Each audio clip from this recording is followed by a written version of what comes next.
This is Tokens. I'm Lee C. Camp. We're pretty comfortable with the status quo, but the prophets weren't. Jesus was killed by the status quo system that wanted to keep itself in power. That's Lindsey Glenn Krinks, author of the new book, Praying with Our Feet, Pursuing Justice and Healing on the Streets. Faith calls us to get our hands dirty and our feet dirty in the struggles of this world. And I'm proud of the fact that she's one of my former students, a former student who has taught me a lot as she has pursued her sense of vocation and service in the world. A justice seeker who brings all manner of passion, creativity, and compassion to her work. We're not called to be comfortable. We're called to be faithful. And being faithful for me meant being uncomfortable. Today, an interview with Lindsey on her new book, as well as her experience as co-founder of Open Table Nashville, which is an interfaith homeless outreach nonprofit which seeks to disrupt cycles of poverty, journey with the marginalized, and provide education about issues of homelessness. All this coming right up.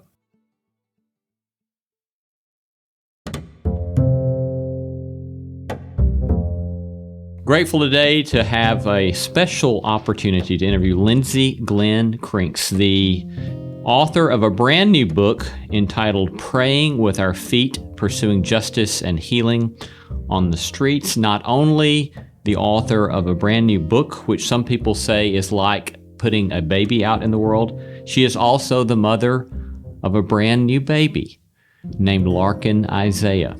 And she is also one of my favorite former students. So welcome, Lindsey. Delightful to have you with us today. So good to be with you. Thanks for having me. I will say for those listening that Lindsey is one of many favorite former students, but her husband, Andrew, is also another one of my favorite former students. And we've known each other a long time now, and so grateful for you and grateful for all you've been in Nashville and in our community here. So how is life with a new baby coming right out of 2020 here? Oh man, life these days, we are staying afloat. We are sleep deprived. I do homeless outreach work, and I told somebody recently, homeless outreach work prepared me very well for the sleep deprivation of motherhood. And I stand by that. So we're hanging in there. We love our little babe so much. She's really cool. Yeah. Your new book, a spiritual memoir, telling your story or many stories about moving from a place of, as you say early in the book, a sort of sense of a desire for a stable, predictable married life with kids and good middle-class life. And yet here you've been, 15 years now doing homeless advocacy and homeless work and literally working on the streets. And my first question, I suppose, is describe what your experience has been like in doing spiritual memoir as a practice. Writing for me is the way I process things. It's the way I process a lot of the trauma that I've experienced on the streets with people, alongside people. I started journaling through some times of burnout, actually, in this work and in going to the Abbey of Gethsemane for retreat. Really reconnecting myself with kind of who I have always been, someone that's always been drawn to healing vocations and professions.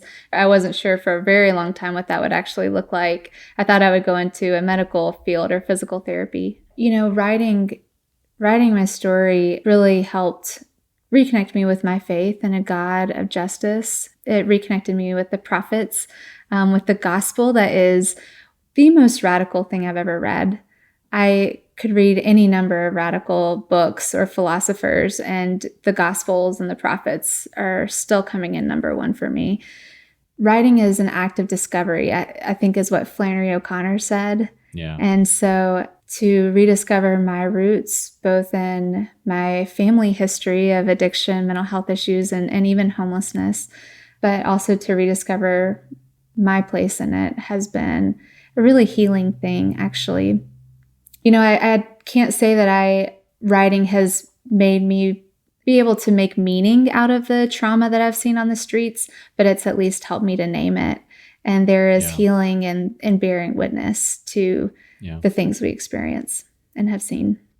The title of your book, Praying with Our Feet, you say there in the early part of the book, you take that from Abraham Joshua Heschel. Tell us a little bit about that. Yeah, so Rabbi Heschel is a mystic. He's a scholar of the prophets. Anybody who's never read his book simply entitled The Prophets is one to definitely put on the bookshelf for a long time. Absolutely. It's a beautiful book. Yeah. He is so incredible. He actually came to the States by way of Europe in, the 30s when he was fleeing Nazi Germany. And many of his family members were killed by Nazis. And when he came over to the States, he realized, the same evils that he had experienced in Nazi occupied Europe, were very much like Jim Crow South, right? Segregation, the evils of the Holocaust were similar to the evils of segregation. So he got really involved in the civil rights movement here. And one day after marching arm in arm with King from Selma to Montgomery, he penned this beautiful quote that said, "I felt as if my legs were praying. Marching isn't worship, but my legs were uttering songs." And this beautiful idea that actually a number of mystics have held over the years, that what we do in the world, our actions, have a spiritual component as well. And our faith calls us to get our hands dirty and our feet dirty in the struggles of this world. I've experienced a similar thing in working for justice for the last 15 years in Nashville. I remember, after Mike Brown was killed in Ferguson, joining Black Lives Matter marches where we would lay on the ground, hold die-ins on the ground for 4 minutes together a minute for every hour Mike Brown's body was in Ferguson. And that dying together and then that rising together, that resurrection of a body politic is one of the most powerful and spiritual things I've ever experienced. The chanting is like the chanting that you experience in a liturgy in a church service. So I can really identify with Heschel's comments and his sentiments there. A comfortable faith, a private faith, was never a faith for me. My faith calls me to act, and Heschel helped me understand what that should look like in the world, along with a number of other saints. Talk to us a bit more about some of your journey from a context of your faith supporting kind of a pursuit of a comfortable life to where you've come 15, 20 years later. Yeah, so I actually remember a conversation we had after some ethics class at Lipscomb. You had pulled me aside after class and said something about how I had an knack for theology or something. And have you ever thought about? Do you remember that? What do you remember? As I recollect, it was a medical ethics class because you were planning to be something in the medical profession, right? Right. Physical therapist, right? Yep. Yeah. And in that medical ethics class, I would have y'all read some theology stuff and some moral philosophy. And I remember reading one of your papers and could tell that the theological and moral philosophy was suiting you quite well in this particular paper. And I think I remember pulling you aside after class and saying, have you ever thought about maybe doing theology instead of going to do physical therapy? And I don't remember what you said, but I remember. I know that it caught your attention. I remember telling you, no, it's really interesting, but I'm going to do that on the side because my plan is to have a comfortable life. So at that point, I was still running away from some of the ghosts in my past, right? And my family, the family trauma I had seen. I was pursuing a comfortable life because I felt like that was where I'd find security and salvation, right? But through those kind of classes with you, through rereading the prophets and the gospel, and through my own dark night of the soul, I had a terrible ankle injury and multiple surgeries during college and found myself in need, Through those experiences, I realized that my calling wasn't just a calling to be comfortable. I remember some quote that said, we're not called to be comfortable, we're called to be faithful. And being faithful for me meant being uncomfortable. It meant I accidentally stumbled upon a homeless organizing group in town, and it meant pursuing my relationships with them, having them teach me what was really going on in our city, having them teach me how to see the city from below. not from above, not all the shiny tourist places that you'll see in Nashville, but from the alleys, from the underpasses. And in doing that, it completely changed my life. And I was able to listen to where I was being called, and I was foolish enough to pursue that calling. And I'm very thankful that I did, because it's utterly changed my life.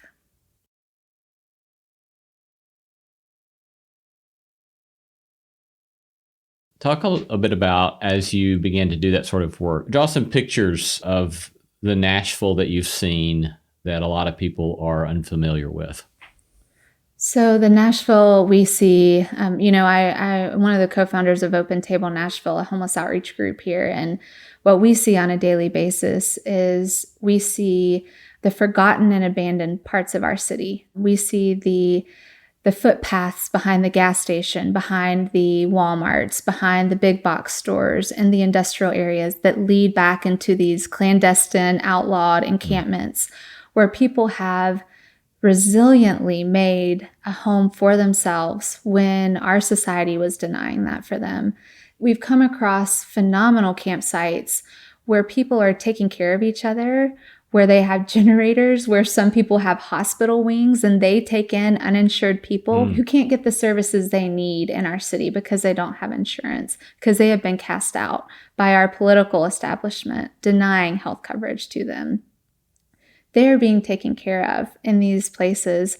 We also see tremendous suffering and need. We see the 70-year-old woman in a wheelchair who can't go to the mission because she can't take care of herself, but can't get in anywhere else, shivering under a bridge in the winter. 2 weeks ago, on one of the coldest nights, there was a man laying out on the sidewalk.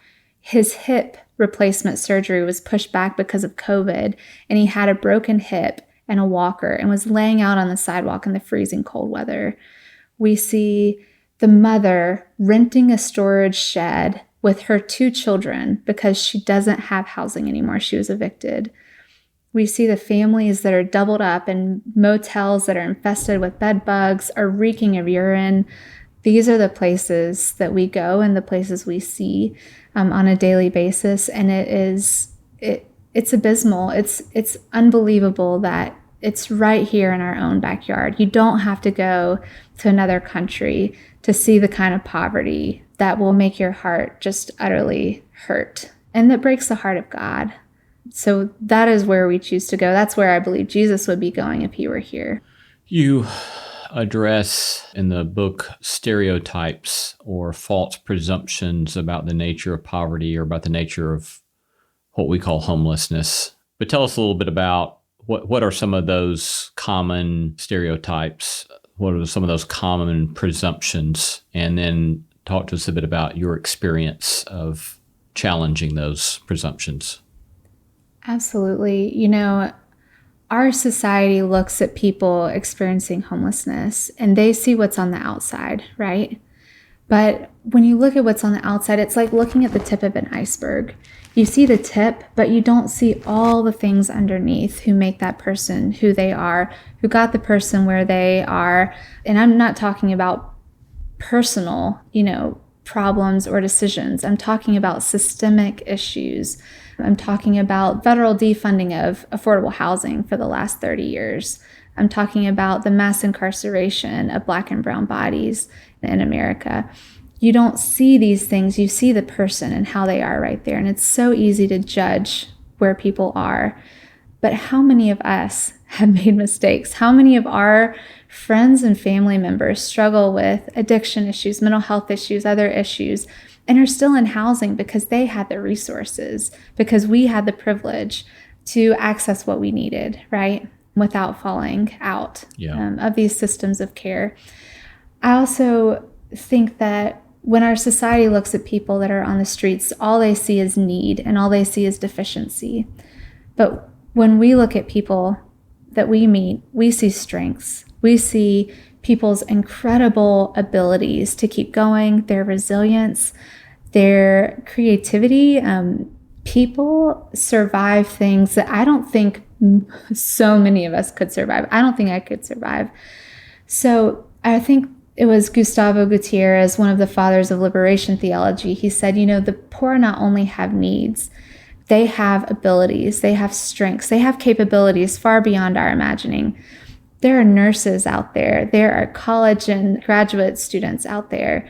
There are folks with doctorate degrees. There are skilled carpenters. The people that are building our city are living in campsites. I see their hard hats and security vests when I go to the camps. They're building our city, but they're not making enough to afford the housing here.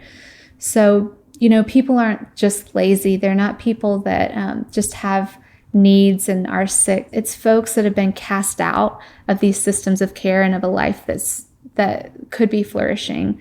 And our job is to build back community, build back relationships, and open up pathways for healing, whatever that looks like, on a personal and a systemic level, right? What's your suspicion about why the notion of the systemic seems threatening to some folks?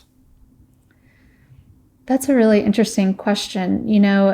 Those of us who might not have experienced some sorts of systemic discrimination might not understand what other folks have experienced. I remember one of the first times I realized that the police don't protect everyone equally.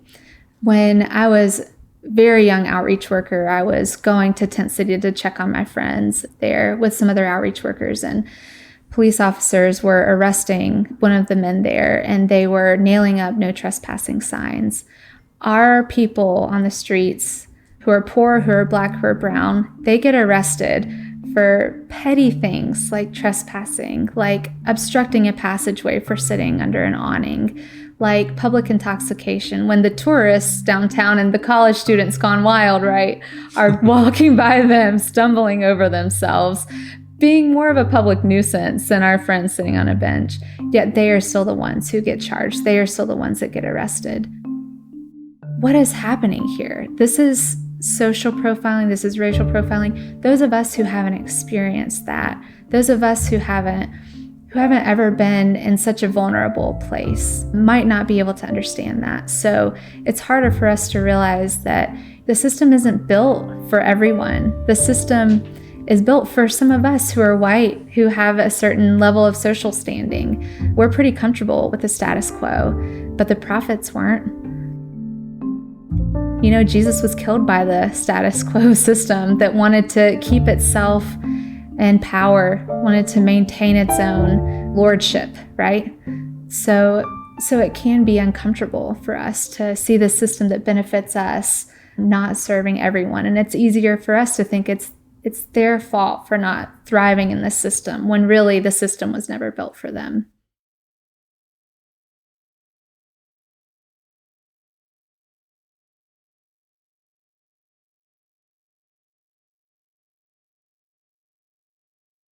You've pointed to a few already, but tell us 3 systemic realities that you wish could immediately change. So, absolutely, the mass incarceration of Black, brown, and poor people and folks with mental health issues. The reality of what's happened in the United States for the last 30 years is that we have defunded affordable housing. We have defunded systems of care like mental health care, like food stamps, like other things. And we have given funding to these criminal justice systems. And you can't see my hands, but I'm quoting justice, criminal justice. Yeah. We have thrown money into incarcerating people, into policing people, into the system that profits off of incarcerated bodies. And appears to further propagate the problems it purportedly addresses. Absolutely. It's literally not working. If it were a business, it would be shut down tomorrow. It's not rehabilitating people back to the community. It's incarcerating more and more people and separating more families. And instead of asking the deeper questions, it's addressing some symptoms, but never the root cause. Economic inequity. Yeah. A favorite book on mass incarceration? The New Jim Crow is a go-to, solid go-to. Michelle Alexander. I highly recommend that. And 13th is 13th. Yeah, the documentary. Is a documentary that's very accessible for people. Yeah, both of those books are very troubling. And it's fascinating that Michelle Alexander starts saying how her premise that she develops in the book, namely that mass incarceration is in fact a systemic continuation of practices of Jim Crow, that earlier in her career, she explicitly rejected any such possibility. And then she actually starts investigating it, and then she becomes deeply convinced that this is what's going on. So yeah, it's fascinating from that perspective as well. Another system or systemic policy you wish you could see changed? I truly believe, and I'm going to lump two together here, I truly believe that both housing and healthcare are basic human rights. And I'm not alone in that, right? The United Nations declared that housing is a human right as well in some of their declarations. But, to live in this society without access to dignified housing, to live without access to healthcare is to live in subhuman conditions. I see that on a daily basis. I have held the hand of someone who lost their feet because of frostbite. I have stayed at the bedside and visited the hospital day after day after day of people who are dying for want of housing and healthcare that was actually going to be proactive for them. I got a call from a mother a few weeks ago. Her 24-year-old son died of an overdose on Nashville streets. He had been going to ERs seeking detox and rehab, but because he didn't have insurance in Tennessee, he was turned away. And she called me weeping. She was like, "How do I find his body? I've heard he's died. How do I find his body?" These don't need to happen in our society. We can do more to make access available to both housing and healthcare. And what people don't understand is that it's actually cheaper to provide housing than it is to keep people unhoused. You look at the all the emergency costs and all the jail costs of folks who are being spun in and out of these institutions, enormous bills. Charity it's a whole industry. And I'm in the nonprofit world, and I understand the nonprofit industrial complex. And what I mean when I say that is there's a whole system that benefits from keeping charity in place when what we need is justice. One of our goals at Open Table Nashville is to work ourselves out of a job. It's to actually end homelessness, not just to perpetuate the need. So that's why we work on issues of housing justice and housing rights. I'm a big fan of Davidson County Drug Court and its approach, which is doing something similar to what you're saying, is that rather than criminalizing drug offenses, it's this very fascinating, progressive sort of approach to saying you don't need to go to prison, you need help and access to resources that can help you not have to live under the lash of addiction. Absolutely. And my understanding of that is that both the left and the right can love it, right? The left can love it because it fits all the things that the left loves. The right can love it because it's much cheaper. It requires individual accountability and responsibility, and all of those get brought together, and it costs less money, and it's more effective. And it seems like we desperately need more and more possibilities of looking for those sorts of solutions to our systemic problems, which raises another sort of thing I wanted to ask you about, because I don't remember how long ago this was, but I remember some years ago bringing one of my ethics classes down to spend a half a day with you downtown. And one of the things that struck me that day was that on the one hand, you talked about systemic issues out of all your experience and awareness of policy and in this very informed way. And yet I also watched you talk about things that people on the so-called right would also have loved. Namely, you talked about responsibility and accountability. And I don't remember if you used the language of virtues, but it's this sort of people got to take account for their own lives and the choices that they do have available to them. They have to do that kind of stuff too. So we talk a little bit about that, because I think that breaks down this kind of false presumption that it's a reductionistic approach to a problem, but a multifaceted approach to a solution to serious problems. Yeah, totally. I'll say that I don't believe that these social, economic, and racial issues that are deeply dividing folks, I don't believe they're a right or a left issue. I believe they're a human issue.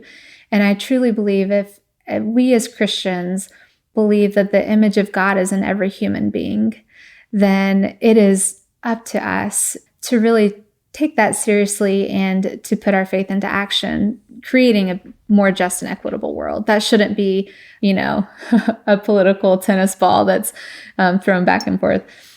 The folks I meet on the streets have agency. They are not helpless. They don't need saviors. They need friends to come alongside them, to share the journey, and to push the barriers out of the way with them. I am as far from a savior as you could ever get on the streets. My friends on the streets are saving me.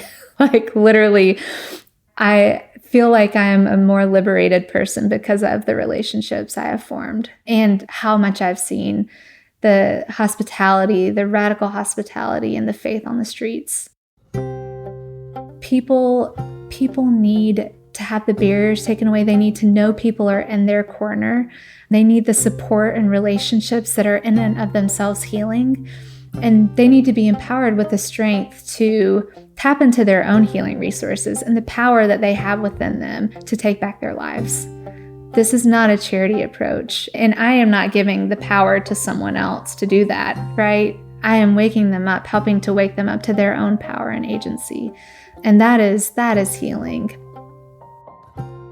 You're listening to Tokens, Public Theology, Human Flourishing, and the Good Life. We're most grateful to have you joining us. Remember, you can find links, photos, books, and related videos from our extensive YouTube channel, all at tokenshow.com/podcast. And you can catch us for our special public radio episodes on Sundays here in Nashville, 2 o'clock Nashville time, streamed all over the globe at WPLN.org or in Middle Tennessee at 90.3 FM. This is our interview with Lindsey Glenn Krinks on her new book, Praying with Our Feet, Pursuing Justice and Healing on the Streets. Coming up, we talk about the role healing and liberation of self can play in our work of seeking liberation for the impoverished and marginalized, as well as hear some powerful stories from Lindsey's own experience seeking justice in the streets of Nashville.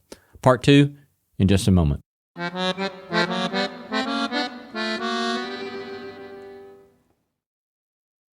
You're listening to Tokens and our interview with Lindsey Glenn Krinks, author of Praying with Our Feet, Pursuing Justice and Healing on the Streets. Your language there of avoiding a messianic complex, which I'm grateful for. As I was preparing for the interview, I remembered this encounter I had, I don't know, it's been a lot of years ago, but I was in a group of folks sharing our various forms of powerlessness, struggles, and so forth. And after this evening, I was talking to a man who at the time was experiencing homelessness, and he asked me, he said, "What do you do for a living?" And I somewhat sheepishly said, "I teach theology."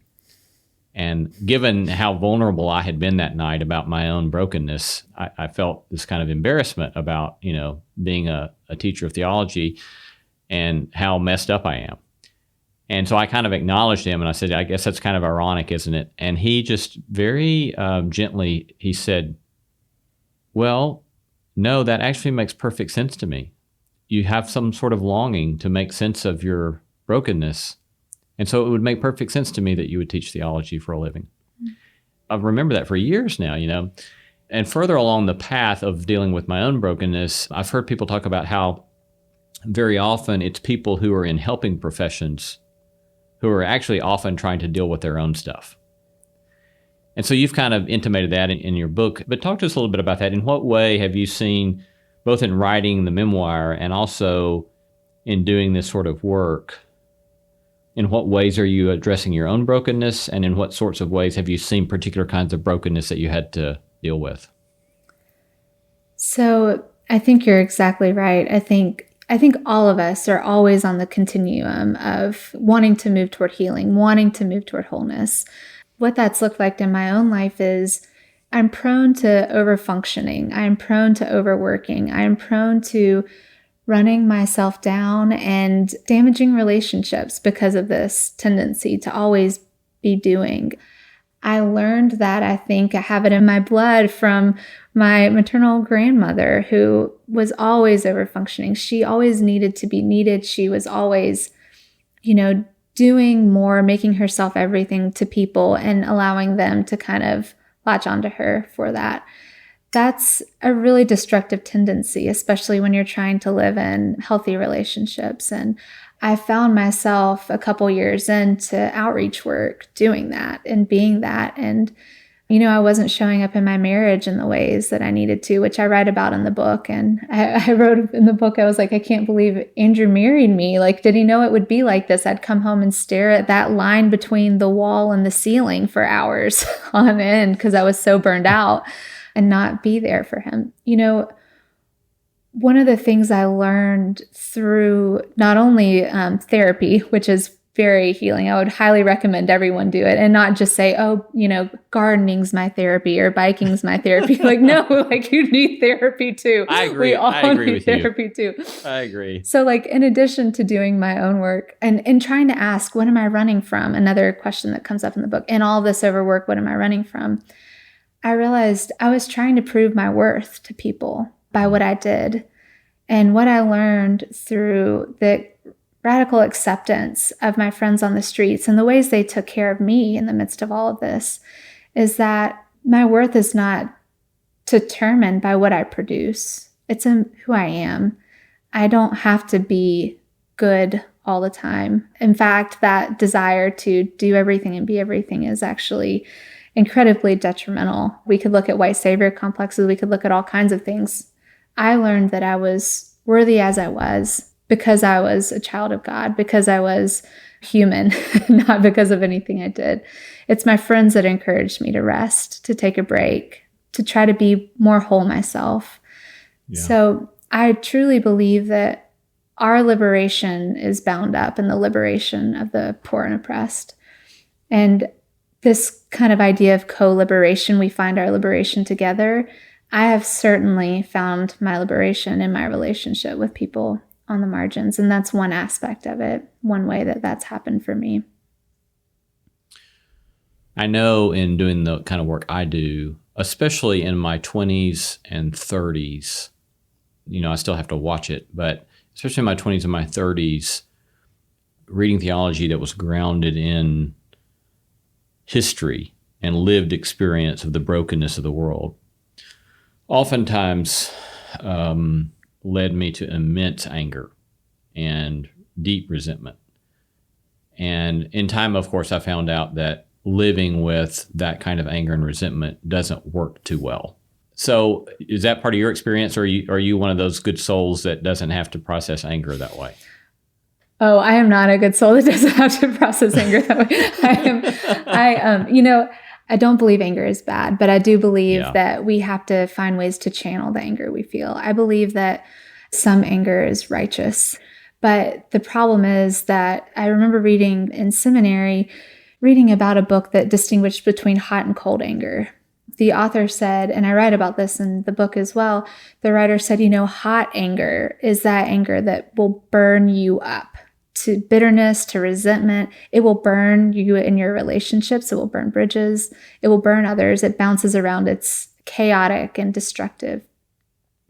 And sometimes there's a time for hot anger, right? Sometimes things need to be burned to the ground. Right, yeah.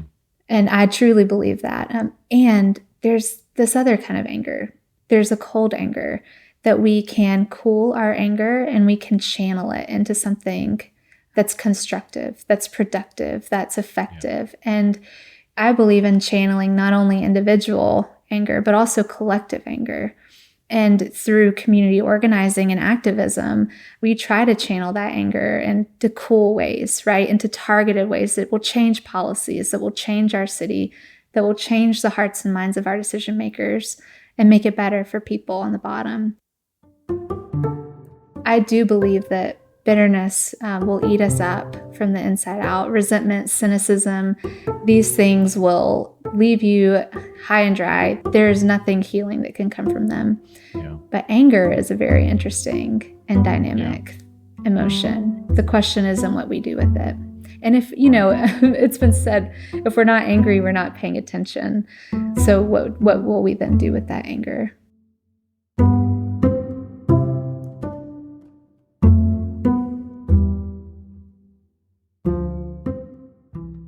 Talk to us a bit about, you and I both come from a Christian tradition in which women typically are silenced in various ways. In our tradition, we didn't practice ordination generally, but if you were to ordain someone, you wouldn't ordain a woman. I guess we'll put it that way, right? What's kind of been your experience in having that in your background, and then in time being ordained, and then in time processing the sort of hierarchies that are in your past and your hierarchies that you continue to encounter as a woman doing the work you do? Yeah, so I grew up in a very conservative church in the foothills of South Carolina. And it's really interesting because that church was the place that I learned how to love God and love people, right? I remember taking casserole dishes to people who were sick. I remember my parents dropping money to people who were struggling. Like, I learned that kind of care at church, and I fell in love with God at church. I was the kind of kid, and even into like middle school and high school, I was sitting on the front pews. I was scribbling sermon notes. I was talking to the preacher afterwards. I was really into church, everything church. But there was a darker side too, right? That same place where I learned how to love was the same place that I felt immense exclusion, that I learned how to exclude people who are different from us. I learned how to exclude people in the LGBTQI plus community. I learned how to exclude folks that our church deemed as sinners who were going to hell or whatever. Even my Catholic friend, Mary, I remember hearing, well, she may be great, but she's not going to heaven. So anyway, I was like, oh, poor Mary. But, that kind of mixed messaging, right? God loves everyone, but God excludes people who aren't good enough. And God excludes me because I was a woman through certain roles that I would have been interested in pursuing. I was so interested in theology, so interested in ministry, but I couldn't even be part of. I would help plan the high school worship that the boys were going to do, right, at our church. I basically orchestrated it. They didn't care. I did all the behind the scenes work, but I couldn't actually participate in leading that worship because I was a female. So no one encouraged those gifts. I had no idea that I could have done more early on to prepare me for a life of chaplaincy and ministry that I'm doing now. I was told you can be a secretary or a, children's teacher. And those are great things, but it's not what I wanted. So it wasn't until I moved to Nashville and I started seeing women in other roles. I started seeing people like Becca Stevens from Thistle Farms, right? I started seeing Jeannie Alexander, who's a dear friend of my heart and a fiery minister for people who know her, living into their calling. God uses women just as much as God uses men. God uses everyone that's willing, right? And I think it's very sad that the tradition that we've grown up in has basically pushed out their future leaders. I am deeply still in love with that denomination, but not a part of it because there's no place for me there. My church is on the streets. Andrew and I do attend a church here. It's virtual right now, of course, because of COVID, but my church is on the streets. My calling is to the people who are cast out. It's to the folks on the front line of social justice movements. It's to the people who don't trust institutions, that are living under bridges and are pushed out and have records longer than anyone can ever imagine. Those are my people. And that's where I find God. Trying to figure out what my calling looked like was very difficult because I was pushed out for so long. And I had to do some deep reckoning and realize that I was worthy of that calling. And that it was a calling from God. I just am sad about the people that are still excluded. And I truly believe that Jesus would be breaking every boundary and barrier if he were to drop in to Nashville in 2021. He would be offending all of us because he's so radically and scandalously loving, So I think we can learn from that in our own interactions too. Yeah. You tell in the first chapter of the book about Charlie Strobel, who had become a good friend of yours and a mentor of yours, and this important moment as an undergraduate. You're at this kind of challenging moment to just try to decide what to do. And Charlie talks to you about the formative moments of facing fear, because it's only through the formative moments of fear that we begin to be courageous people. And I can just imagine hearing Charlie say all those kinds of things you record there. But as you look back on the last 15 years or so, what are some moments of your facing your own fear that then in turn allowed you to grow in courage? One moment that stands out to me when you ask it like that is, I remember folks that are listening from Nashville might remember a few years back when the city was trying to close a very large encampment at Fort Negley. And that's the public park that's right next to the Adventure Science Center that's been there for decades. It was actually when the Battle of Nashville happened in 1864 of December that year, right? That the Union had taken that, and they would fire their big long guns all the way south, right, 7-8 miles south of Nashville to the Confederate troops from Fort Negley. Yeah, it was a Union stronghold, and conscripted and freed slaves actually built that fort and died building it that winter. So the history there of people longing for liberation and dying in those shadows is long and certainly still continues in different ways. But the city was trying to close that camp down. And we knew that it was probably not going to be a successful effort to try to keep that open. And yet the housing waiting lists were astronomical. Most housing waiting lists were closed. There was nowhere for people to go, couples, pet owners, people that didn't fit into the missions boxes. And we made a promise to the residents there that we would stand beside them, no matter what that meant for us at Open Table, politically or socially, we would stand beside them. I tell this story in the last chapter of the book, but I remember before the closing of Fort Negley, there was a Parks Board meeting. And these meetings, you're, in a stuffy, packed, tight room, and there's a table at the front with all the board members, and they're all wearing their professional gear. And we were like, they have to change their mind. Like, they have to give us more time for these people that will have nowhere to go. And we're going to take people and we're going to disrupt the meeting. And that was terrifying to me. Like, I was literally like, my hands were shaking because it's a Parks Board. And so we went in and, we listened to the agenda, and they weren't getting to the camp. All of us are packed in there. There's 30, 40 people, advocates packed in there, and they're not getting to it. And so Ingrid and I, one of my colleagues, Ingrid McIntyre, a fiery Methodist minister, she and I, we went up and we stood with two of the camp residents, and we interrupted the Parks Board meeting. And they said, we have an agenda here. And Ingrid said, we understand what your role is, but our role is to advocate with our friends who are about to be displaced. So we are going to interrupt this time so you can hear from them. And, for the next 15, 20 minutes, residents spoke about what that place meant to them and their home. And we stood by the residents until the very end. We risked arrest with them. We looked foolish, probably, but we knew that solidarity and accompaniment mattered.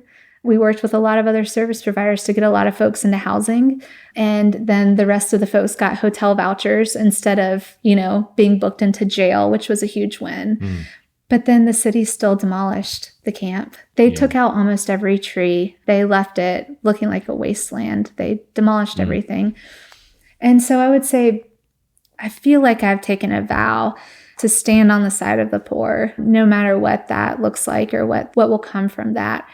I believe that that's where Jesus is. I believe Jesus reveals himself to us today in the guise of the poor.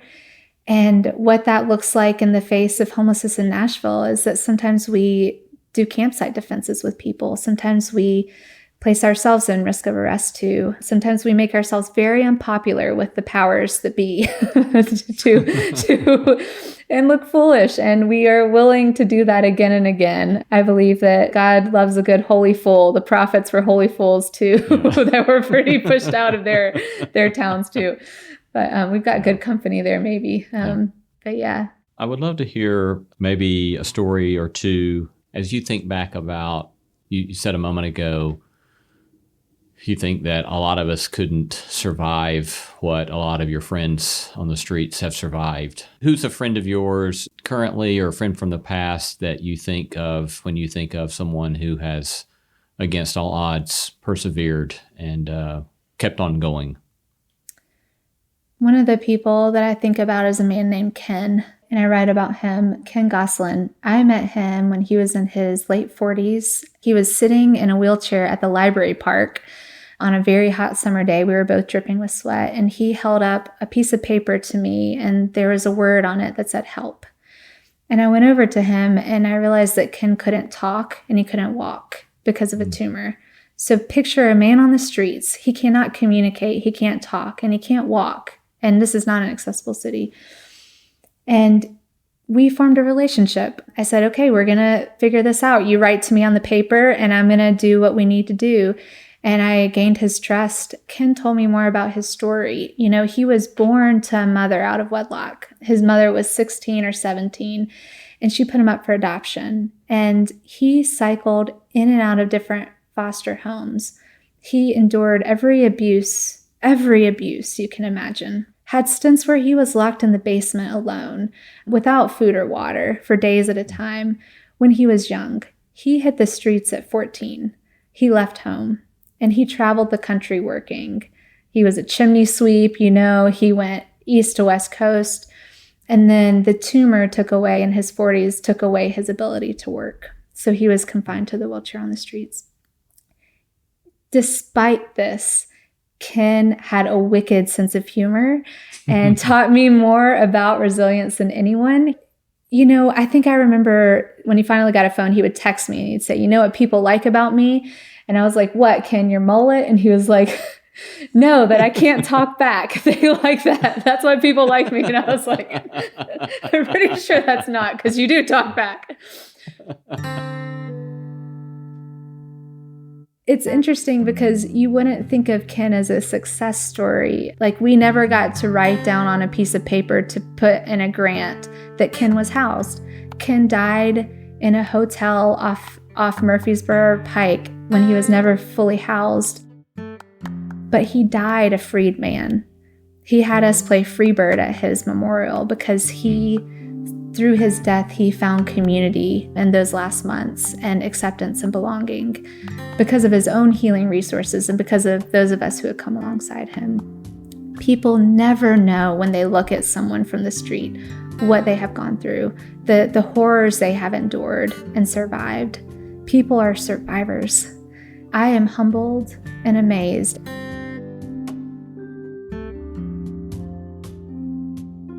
I also just want to name, all the people that have literally nothing in terms of earthly possessions, literally nothing, yet they open their hands again and again and again to the people around them in need.